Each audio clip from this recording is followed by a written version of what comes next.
മഴതോരും മുമ്പേടെ വരാൻ പോകുന്ന ഒരു അടിപൊളി എപ്പിസോഡിലേക്ക് എല്ലാവർക്കും സ്വാഗതം.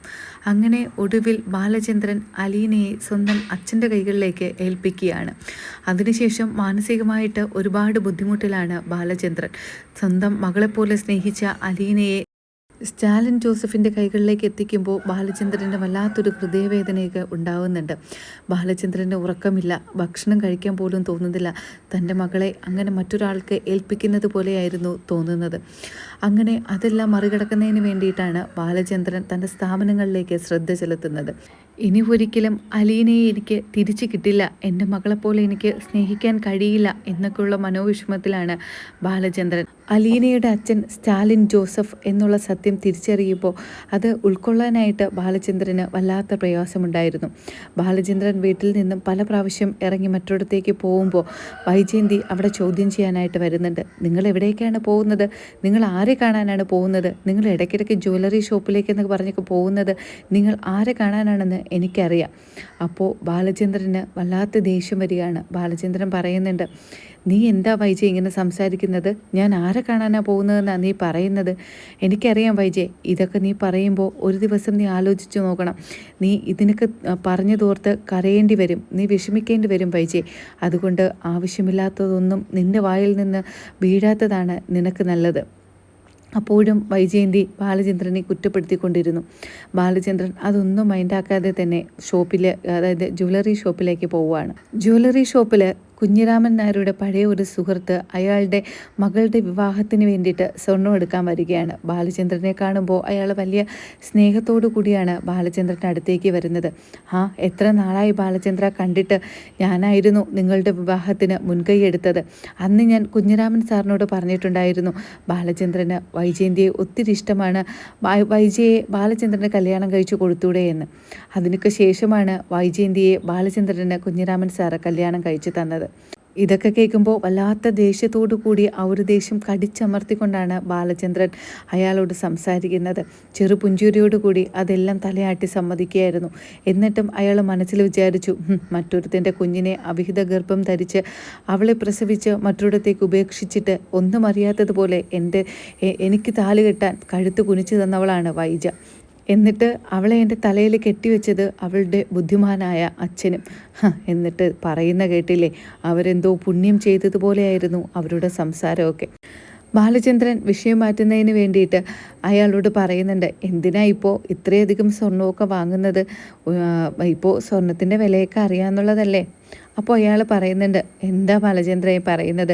ഒറ്റ മോളല്ലേ ഉള്ളൂ, അവളുടെ വിവാഹം ഞങ്ങൾക്ക് ആർഭാടമായിട്ട് നടത്തണമെന്ന് ഒരാഗ്രഹമുണ്ടായിരുന്നു. അവൾ ജനിക്കുന്ന സമയത്തെ എൻ്റെ ഉള്ളിലുള്ള ഒരു ആഗ്രഹമായിരുന്നു, എൻ്റെ മകൾ പഠിച്ചു വലുതായി വരുമ്പോൾ അവളെ നല്ലൊരു മനുഷ്യനെ കൊണ്ട് കല്യാണം കഴിപ്പിക്കണമെന്നും ആ ഒരു വിവാഹം അവൾക്ക് മറക്കാൻ പറ്റാത്ത ഒരു അനുഭവമായിരിക്കണമെന്നും ഒക്കെ.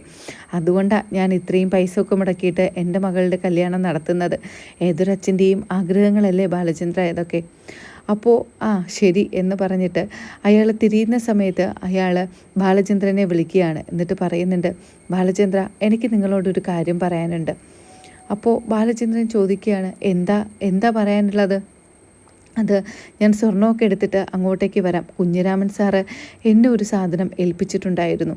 ഞാൻ വരാം ബാലചന്ദ്ര എന്ന് പറഞ്ഞ് അയാളുടെ മകളുടെ വിവാഹത്തിന് വേണ്ടിയിട്ടുള്ള സ്വർണ്ണങ്ങളെല്ലാം എടുത്തു കഴിഞ്ഞതിന് ശേഷം അയാൾ ബാലചന്ദ്രനെ കാണാൻ പോവുകയാണ്. അപ്പോൾ അയാളുടെ കയ്യിലാണെങ്കിൽ ഒരു വലിയൊരു പെട്ടിയും ഉണ്ട്. അപ്പോൾ ഇത് കാണുമ്പോൾ ബാലചന്ദ്രൻ ചോദിക്കുകയാണ്, എന്താ ഇത്? അത് ഞാൻ പറഞ്ഞില്ലേ, കുഞ്ഞിരാമൻ സാറ് എൻ്റെ അടുത്ത സുഹൃത്തായിരുന്നു. അത് നിനക്കറിയാവുന്നതല്ലേ. കുഞ്ഞിരാമൻ സാറ് മരിക്കുന്ന സമയത്ത് കുറച്ച് കാര്യങ്ങൾ എഴുതിയ ഒരു പെട്ടി എന്നെ ഏൽപ്പിക്കുകയുണ്ടായി. അത് ഗംഗാധര മേനോനെ ഏൽപ്പിക്കണമെന്നായിരുന്നു എന്നോട് പറഞ്ഞിരുന്നത്. പക്ഷേ ഗംഗാധര മേനോൻ ഇപ്പോൾ സ്ഥലത്തില്ലാത്തത് കൊണ്ടാണ് ഞാൻ നിന്നെ ഏൽപ്പിക്കാമെന്ന് വിചാരിച്ചത്. അപ്പോൾ ബാലചന്ദ്രൻ പറയുകയാണ്, ഇത് എന്നെ ഏൽപ്പിക്കുന്നത് കൊണ്ട് വേറെ ബുദ്ധിമുട്ടൊന്നും ഇല്ലല്ലോ. കുഞ്ഞിരാമൻ സാറ് തന്ന സമയത്ത് ഇത് ബാലചന്ദ്രനെ ഏൽപ്പിക്കരുതെന്ന് വല്ലതും പ്രത്യേകം പറഞ്ഞിട്ടുണ്ടായിരുന്നോ? അപ്പോൾ ഇല്ല ബാലചന്ദ്ര, ഇതിന്നാ നിങ്ങൾ വെച്ചോ. ഗംഗാധര മേനോൻ തിരിച്ചു വരുന്ന സമയത്ത് നീ ഇത് അയാളെ ഏൽപ്പിക്കണം എന്ന് പറയുകയാണ്. അങ്ങനെ ഈ പെട്ടിയുമായിട്ട് ബാലചന്ദ്രൻ വീട്ടിൽ വരികയാണ്. പെട്ടിക്കകത്ത് എന്തായിരിക്കും ഉള്ളതെന്ന് ഇങ്ങനെ ആലോചിച്ചിട്ട് വല്ലാത്ത ഒരു പിരിമുറുക്കത്തിലാണ് ബാലചന്ദ്രൻ. അന്ന് രാത്രി തന്നെ ബാലചന്ദ്രൻ എല്ലാവരും കിടക്കുന്ന സമയത്ത് ആ ഒരു പെട്ടി കൈകളിലേക്ക് എടുക്കുകയാണ്. അതിങ്ങനെ തുറന്നു നോക്കുന്ന സമയത്ത് അതിൽ കുറേ ഫയലും അങ്ങനെയൊക്കെ ഉള്ളതായിരിക്കും എഴുതിയിരിക്കുന്നത്. അങ്ങനെ അത് ഓടിച്ചോടിച്ച് ഓരോ ഫയൽ വീതം എടുത്തു നോക്കുന്ന സമയത്താണ് അലീനയുടെ പേർക്ക് കുറേ സ്വത്തുക്കൾ എഴുതി വെച്ച ഒരു ഫയൽ ബാലചന്ദ്രൻ കാണുന്നത്. അപ്പോൾ മനസ്സിൽ വിചാരിക്കുന്നുണ്ട്, എന്നെ ചതിച്ചു കളഞ്ഞിട്ട് അവളെ എൻ്റെ തലയിൽ കെട്ടിവെച്ചിട്ട് അവളുടെ അവിഹിത സന്തതിക്ക് എഴുതി കൊടുത്ത സമ്മാനങ്ങളായിരുന്നു ഇതെല്ലാം. അതിനുശേഷം ബാലചന്ദ്രൻ ആ പെട്ടിയുടെ മറ്റൊരു സൈഡ് ഇങ്ങനെ നോക്കുമ്പോൾ അതിലൊരു കുഞ്ഞു ഡയറി ഇരിക്കുന്നുണ്ട്. ബാലചന്ദ്രൻ പെട്ടെന്ന് ആ ഡയറി എടുത്ത് ഇങ്ങനെ നോക്കുകയാണ് എന്തായിരിക്കും ഇതിലുള്ളതെന്ന്. അങ്ങനെ നോക്കുമ്പോൾ ഇത് കുഞ്ഞിരാമൻ നായരുടെ ജീവിതത്തിൽ സംഭവിച്ച എല്ലാ കാര്യങ്ങളും കുഞ്ഞിരാമൻ നായർ എഴുതി വെച്ച ഒരു ഡയറി കുറിപ്പാണ് എന്ന് ബാലചന്ദ്രന് പിടികിട്ടുന്നുണ്ട്. ബാലചന്ദ്രൻ ഉറങ്ങാതെ ഇരുന്ന് ആ ഡയറി ഫുള്ളും വായിക്കുകയാണ്. അതിൽ കുഞ്ഞിരാമൻ സാറിൻ്റെ ജീവിതത്തിൽ സംഭവിച്ച എല്ലാ കാര്യങ്ങളും, വൈജിയുടെ ജീവിതത്തിൽ സംഭവിച്ച എല്ലാ കാര്യങ്ങളും ഓരോന്നോരോന്നായിട്ട് മനസ്സിലാക്കുകയാണ്. അങ്ങനെ വായിക്കുന്നതിൻ്റെ ഒടുവിലാണ് ബാലചന്ദ്രൻ ഞെട്ടലോടുകൂടി ആ ഒരു സത്യം മനസ്സിലാക്കുന്നത്. ബാലചന്ദ്രൻ പെട്ടെന്ന് നെഞ്ചുവേദന വരികയും താഴേക്ക് വീഴുകയാണ് ചെയ്യുന്നത്. പെട്ടെന്ന് താഴെ നിന്നും സൗണ്ട് കേൾക്കുമ്പോൾ മക്കൾ ഓടി വന്നിട്ട് അച്ഛ എന്തു പറ്റി അച്ഛ എന്ന് ചോദിച്ച് ബാലചന്ദ്രനെ പെട്ടെന്ന് എടുത്ത് ഹോസ്പിറ്റലിലേക്ക് കൊണ്ടുപോകുന്നുണ്ട്. അപ്പോൾ അവിടെ ചെന്നുമ്പോൾ ചെറിയൊരു അറ്റാക്ക് വന്നതുപോലെയാണ് ഡോക്ടർമാർ പറഞ്ഞത്. അങ്ങനെ തിരിച്ച് അന്ന് തന്നെ വീട്ടിലേക്ക് കൂട്ടിക്കൊണ്ടുവരുന്നുണ്ട്. കുഞ്ഞിരാമൻ നായർക്കും ഗംഗാധര മേനോനും അറിയാമായിരുന്നിരുന്ന ആ സത്യം ബാലചന്ദ്രന് മനസ്സിലാക്കുന്നുണ്ട്. വൈജ അന്ന് 22 വർഷങ്ങൾക്ക് മുമ്പ് പ്രസവിച്ചത് ഇരട്ട കുട്ടികളെയായിരുന്നു. അലീനയ്ക്കൊപ്പം തന്നെ വൈജ ജന്മം നൽകിയത് മറ്റൊരു ഇരട്ട സഹോദരനായിരുന്നു. ഇതൊക്കെ ബാലചന്ദ്രനെ സംബന്ധിച്ചിടത്തോളം വല്ലാത്തൊരു ഷോക്കാണ് ഉണ്ടാക്കുന്നത്. താൻ എല്ലാവരാലും പറ്റിക്കപ്പെടുകയാണല്ലോ എന്ന് ആലോചിച്ച് വല്ലാത്ത വിഷമത്തിലാണ് ബാലചന്ദ്രൻ. ഈ ഒരു സത്യം ഗംഗാധര മേനോന് അറിയാമായിരുന്നിട്ടും അയാൾ ഒരിക്കൽ പോലും ബാലചന്ദ്രനോട് ആ ഒരു കാര്യം തുറന്നു പറഞ്ഞിട്ടില്ല. ബാലചന്ദ്രൻ എങ്ങനെ പ്രതികരിക്കുമെന്ന് വിചാരിച്ചിട്ടാണോ എന്തോ അതറിയില്ല. അങ്ങനെ ബാലചന്ദ്രൻ തിരിച്ച് അന്ന് രാത്രി തന്നെ അലീനയെ വിളിക്കുന്നുണ്ട്. അലീന ചോദിക്കുന്നുണ്ട്, അച്ഛാ എന്തു പറ്റി, അച്ഛന് പെട്ടെന്ന് നെഞ്ചുവേദന വന്നതെന്നും അച്ഛനെ ഹോസ്പിറ്റലിൽ കൊണ്ടുപോയി എന്നൊക്കെ രോഹിത്ത് പറഞ്ഞു. എന്താ അച്ഛാ ഇപ്പോൾ എന്താ പെട്ടെന്ന് അച്ഛനൊരു നെഞ്ചുവേദന വരാൻ കാര്യം?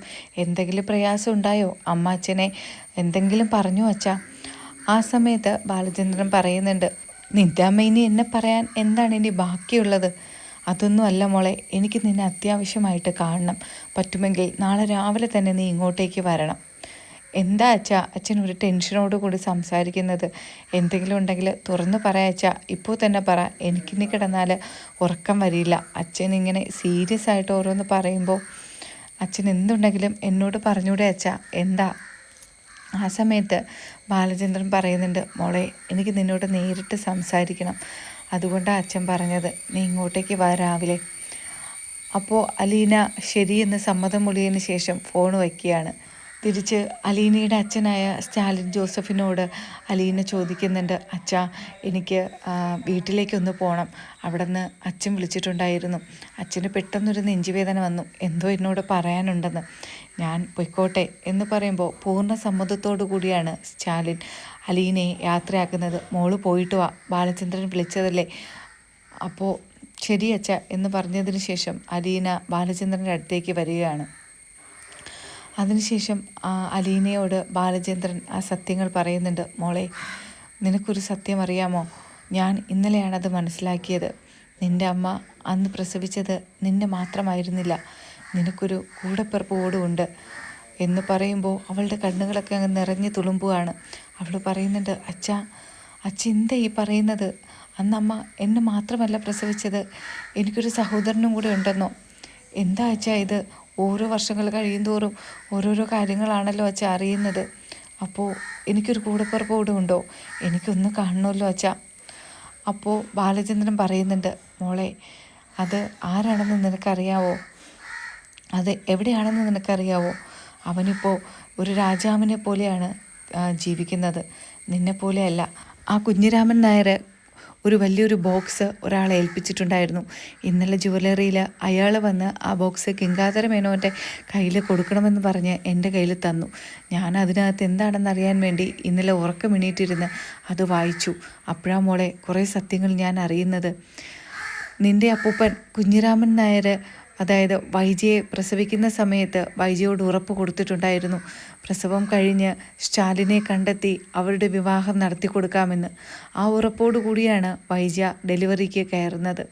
അവിടെ വെച്ച് അവൾ പ്രസവിച്ചത് 2 കുട്ടികളെ, ഒന്ന് നിന്നെയും നിൻ്റെ ഒരു സഹോദരനെയും, ഇരട്ട സഹോദരനെയും. പക്ഷേ ആ വിവരമൊന്നും അവൾ അറിഞ്ഞിരുന്നില്ല. അവൾ ബോധക്ഷയത്തിലായിരുന്നു. പ്രസവം കഴിഞ്ഞ ഉടനെ തന്നെ അവളോട് അയാൾ പറഞ്ഞിരുന്നത് ആ ഒരു കുഞ്ഞ് മരിച്ചുപോയി, അതായത് നീ മരിച്ചുപോയി എന്നാണ്. അവിടെ ആ ക്രൂരത നടത്തിയത് കുഞ്ഞിരാമൻ സാറിൻ്റെ കൂട്ടുകാരനായിരുന്നു. അയാൾ നിന്നെ എടുത്ത് ഓർഫണേജിലേക്ക് എത്തിച്ചു. അവിടെ വെച്ചായിരുന്നു ഗംഗാധര മേനോൻ്റെ ഭാര്യയുടെ സഹോദരൻ, മാലതിയുടെ സഹോദരൻ്റെ ഭാര്യയുടെ പ്രസവവും നടന്നത്. പക്ഷേ അത് ഒരു ആൺകുഞ്ഞായിരുന്നു എങ്കിലും അത് പ്രസവ സമയത്ത് മരിച്ചുപോയി. അവളുടെ മാനസിക നിലയെല്ലാം തെറ്റി വല്ലാതെ അവൾ ഭ്രാന്തിയായി മാറിക്കൊണ്ടിരുന്ന സമയത്താണ് ആ കുഞ്ഞിനെ അവളുടെ കുഞ്ഞാണ് എന്ന് പറഞ്ഞ് അവരിലേക്ക് എത്തിക്കുന്നത്. അതിനുശേഷം അവർക്ക് മറ്റു കുഞ്ഞുങ്ങളുണ്ടായില്ല. അതുകൊണ്ട് നിൻ്റെ സഹോദരനെ അവർ പൊന്നുപോലെ വളർത്തുന്നു, സ്വന്തം മകനാണെന്ന് വിശ്വസിച്ച് അവരെ വളർത്തുന്നു, അവനെ സ്നേഹിക്കുന്നു. അതുകൊണ്ട് അവൻ നല്ല ഇപ്പോൾ രാജാവിനെ പോലെയാണ് കഴിയുന്നത്. അച്ഛാ, എങ്കിലും എനിക്ക് എൻ്റെ സഹോദരനെ ഒന്ന് കാണിച്ചു താ അച്ഛാ, എനിക്കൊന്ന് കാണണമെന്നുണ്ട്. അപ്പോൾ ബാലചന്ദ്രൻ പറയുന്നുണ്ട്, ഇത്രയും നാളും നിനക്ക് ഒരു സഹോദരനുണ്ടെന്ന് നിനക്കറിയാമായിരുന്നോ? അവനെ കാണണമെന്നും തോന്നിയിട്ടില്ലല്ലോ. പിന്നെ ഇതുണ്ടെന്നറിഞ്ഞപ്പോൾ എന്തിനാ മോളെ ഇത്ര ആവേശം കാണിക്കുന്നത്? അങ്ങനെ ഓടി ചെന്ന് കാണാൻ കഴിയുമോ? അവിടെ ചെന്നിട്ട് ഇത് നിൻ്റെ സഹോദരനാണെന്ന് ആരോടെങ്കിലും പറയാൻ കഴിയുമോ? അതിനൊന്നും പറ്റില്ല മോളെ. ഇപ്പോൾ ആ സാഹചര്യമല്ല ഉള്ളത്.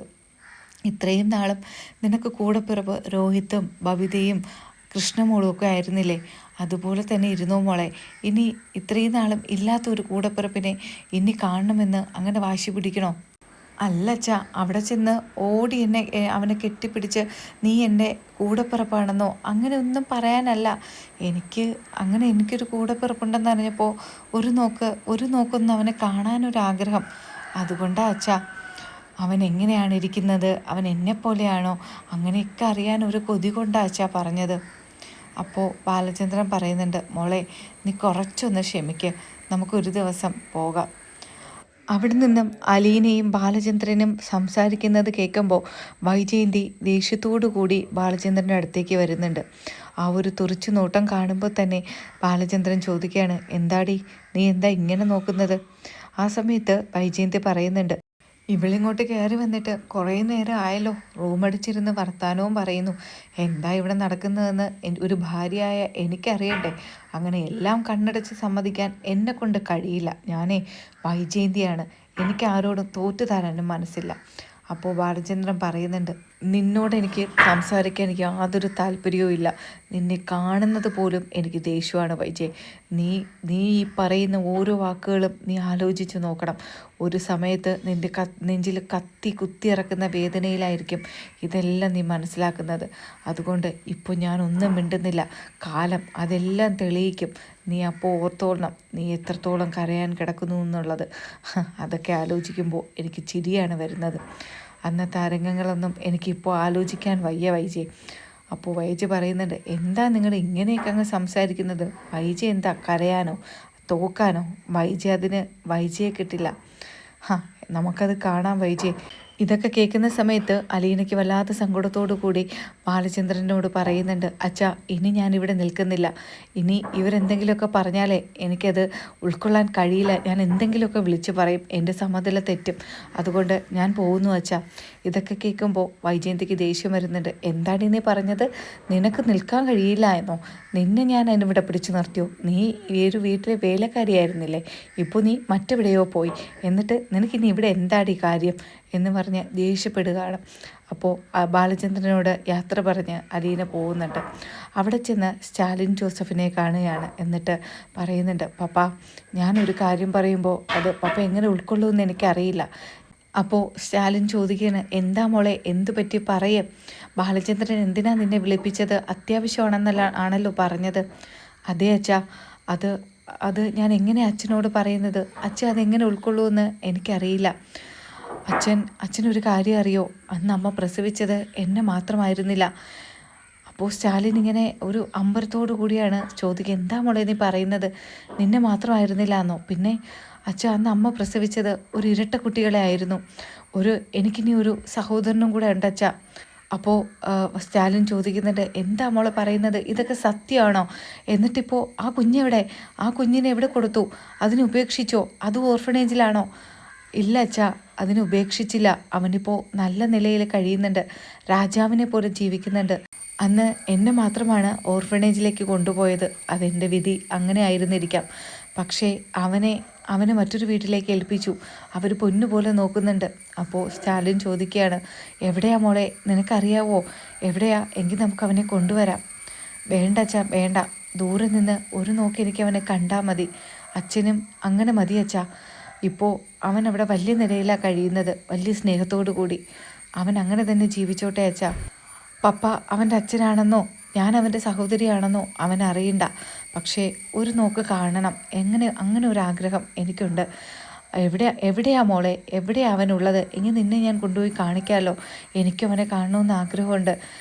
അച്ഛാ, അവനിപ്പോൾ ഉള്ളത് ഗംഗാധര മേനോൻ അങ്കിളില്ലേ, അങ്കിളിൻ്റെ ഭാര്യ മാലതി ആൻറ്റിയുടെ സഹോദരൻ്റെ ഭാര്യയും അമ്മയും ഒരുമിച്ചായിരുന്നു അഡ്മിറ്റായത്. അവർ പ്രസവിച്ചത് ഒരാൺകുഞ്ഞിനെ ആയിരുന്നു. അത് അവിടെ വെച്ച് തന്നെ മരിച്ചുപോയി. അമ്മ പ്രസവിച്ചത് 2 ഇരട്ട കുട്ടികളെ ആയിരുന്നു. അപ്പോൾ അതിലൊരു ആൺകുഞ്ഞും ഉണ്ടായിരുന്നു. അങ്ങനെ ഗംഗാധര മേനോൻ അങ്കിള് അമ്മ അറിയാതെ ആ കുഞ്ഞിനെ അവർക്ക് കൊടുത്തു. അവർക്ക് ആ കുഞ്ഞ് മരിച്ചു പോയെന്നറിഞ്ഞാൽ അതിൻ്റെ മാനസിക നില തെറ്റുമെന്ന് വിചാരിച്ചിട്ട് ഗംഗാധര മേനോൻ അങ്കിള് ആ കുഞ്ഞിനെ അവർക്ക് ഏൽപ്പിച്ചു. അവരുടെ മകനെ പോലെ സ്നേഹിച്ചു. ഇപ്പോഴും അവരുടെ മകനല്ല എന്ന് അവർക്കറിയില്ല അച്ഛാ. അതുകൊണ്ട് അവൻ്റെ ജീവിതം ഇനി നമ്മളായിട്ട് ഇല്ലാതാക്കണ്ട അച്ഛാ. അവൻ സന്തോഷത്തോടു കൂടി അവിടെ ജീവിച്ചോട്ടെ. നമുക്കിപ്പോൾ അറിയാമല്ലോ, അച്ഛനൊരു മകനുണ്ടെന്നും അതുപോലെ എനിക്കൊരു സഹോദരനുണ്ടെന്നും. അതുമാത്രം മതി. ഇത്രയും നാളും എന്നാലും ഞാൻ അറിഞ്ഞില്ലല്ലോ ആ ഒരു സത്യം. അമ്മയ്ക്കും അതറിയില്ല. പാവം, അമ്മയെ കുറ്റപ്പെടുത്തിയിട്ടും കാര്യമില്ല. അമ്മ അന്ന് അച്ഛനെ കല്യാണം കഴിക്കണമെന്നൊക്കെ പറഞ്ഞിട്ടാണ് ഡെലിവറി റൂമിലേക്ക് പോയതെന്ന് അച്ഛൻ പറഞ്ഞു. ഡയറി വായിച്ചപ്പോൾ അതിലെല്ലാം എഴുതിയിട്ടുണ്ടായിരുന്നു. പക്ഷേ ഡെലിവറി കഴിഞ്ഞപ്പോൾ എല്ലാം മാറി മറിഞ്ഞു. അപ്പൂപ്പൻ അമ്മയോട് കള്ളം പറഞ്ഞു. അന്ന് ആ കുഞ്ഞ് മരിച്ചുപോയി എന്ന് പറഞ്ഞു. അതിനുശേഷം അച്ഛൻ്റെ കാര്യം ചോദിച്ചപ്പോൾ അച്ഛൻ മറ്റൊരു വിവാഹം കഴിച്ചുവെന്നും അമ്മയെ പറഞ്ഞ് തെറ്റിദ്ധരിപ്പിച്ചു. അങ്ങനെയാണ് അവസാനം അമ്മ അച്ഛൻ്റെ മുന്നിൽ, ബാലചന്ദ്രൻ അച്ഛൻ്റെ മുന്നിൽ തല കുനിച്ചു കൊടുത്തത് താലി കെട്ടാൻ. അല്ലാതെ അമ്മയെ തെറ്റ് പറഞ്ഞിട്ട് കാര്യമില്ല അച്ഛാ. അപ്പോൾ സ്റ്റാലിൻ പറയുന്നുണ്ട്, ഇല്ല മോളെ, ഞാൻ ഒരിക്കലും അവളെ തെറ്റുകാരിയായിട്ട് കണ്ടിട്ടില്ല. എനിക്കറിയാമായിരുന്നു അവളുടെ സ്വഭാവം എങ്ങനെയാണെന്ന്. അവളെ ആരോ പറഞ്ഞ് എന്തൊക്കെയോ തെറ്റിദ്ധരിപ്പിച്ചിട്ടുണ്ടായിരിക്കുമെന്ന് എനിക്ക് അപ്പോഴേ തോന്നി. എനിക്കെന്ന് അവളെ അന്വേഷിച്ച് വരാനുള്ള സാഹചര്യം ഉണ്ടായിരുന്നില്ല. ആക്സിഡൻറ്റിൽ പെട്ട് എല്ലാം തളർന്ന അവസ്ഥയിലായിരുന്നു ഞാനൊന്ന് എണീറ്റ് നടക്കാൻ തുടങ്ങിയപ്പോഴേക്കും വൈജയുടെ കല്യാണം കഴിഞ്ഞിട്ടുണ്ടായിരുന്നു. ഒന്നും വിധിച്ചിട്ടില്ല എന്ന് കരുതി സമാധാനിക്കാം മോളെ. ഇപ്പോൾ നിന്നെയെങ്കിലും ഈ അച്ഛന് കിട്ടിയില്ലേ, അതുമതി. അത് തന്നെ സമാധാനം. അങ്ങനെ ഈ ഒരു എപ്പിസോഡ് ഇവിടെ അവസാനിക്കുകയാണ്. ഈ ഒരു എപ്പിസോഡ് നിങ്ങൾക്ക് ഇഷ്ടമായി എങ്കിൽ ചാനൽ സബ്സ്ക്രൈബ് ചെയ്യാനും ഈ ഒരു എപ്പിസോഡ് ലൈക്ക് ചെയ്യാനും മറക്കരുത്. ഇനി മഴതോരും മുമ്പയുടെ പുതുപുത്തൻ വിശേഷങ്ങളുമായി ഉടനെ കാണും വരയ്ക്കും. ബൈ.